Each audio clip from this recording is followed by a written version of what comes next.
Hotel restaurant kind of tomato soup घरी बनवायचं असेल तर नक्की ही रेसिपी ट्राय करा. इझी आहे.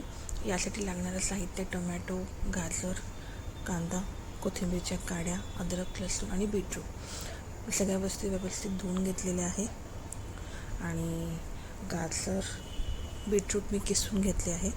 बाकी onion and tomato me cut करून घेतला आहे. आणि अद्रक लसूणसुद्धा मी खूप बारीक नाही पण बेसिक कट करून घेते आहे. कोथिंबीरच्या काड्याही मी कट करून घेतलेल्या आहे. आता कुकरमध्ये तूप टाकते आहे. तूप नंतर बेसिक मसाले, अद्रक लसूण, कांदा, कोथिंबीरच्या काड्या यांना व्यवस्थित स्टव केल्यानंतर टोमॅटो मी खूप बारीक नाही कापला बिकॉज असे आपण त्या कुकरमध्ये करणार आहोत, तो व्यवस्थित स्मॅश होतील. गाजर, बीटरूट किसलेलं ते ॲड करते. आणि व्यवस्थित मिक्स केल्यानंतर चवीनुसार मी मीठ आणि तिखट ॲड करते आहे, साखर ॲड करते आहे.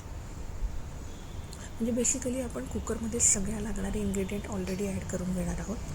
मग याला व्यवस्थित टोमॅटोला पाणी सुटल्यानंतर ते व्यवस्थित स्मॅश करायचे आहेत. तुम्ही पाहू शकताय ऑलमोस्ट पाणी सुटलेलं आहे आणि टोमॅटो हलकेसे स्मॅश व्हायला सुरुवात झालेली. याच्यामध्ये आता आपल्याला हवं तेवढं पाणी आपण ॲड करणार आहोत. म्हणजे जेवढे बाऊल आपल्याला सूप करायचं आहे त्या अंदाजाने पाणी टाकायचं आहे. आणि याला एक बेसिक उकळी आल्यानंतर आपण कुकरचं झाकण बंद करणार आहोत. साधारणतः 3 शिट्ट्यांमध्ये आपलं सूपचं जे बॅटर आहे ते रेडी होतं.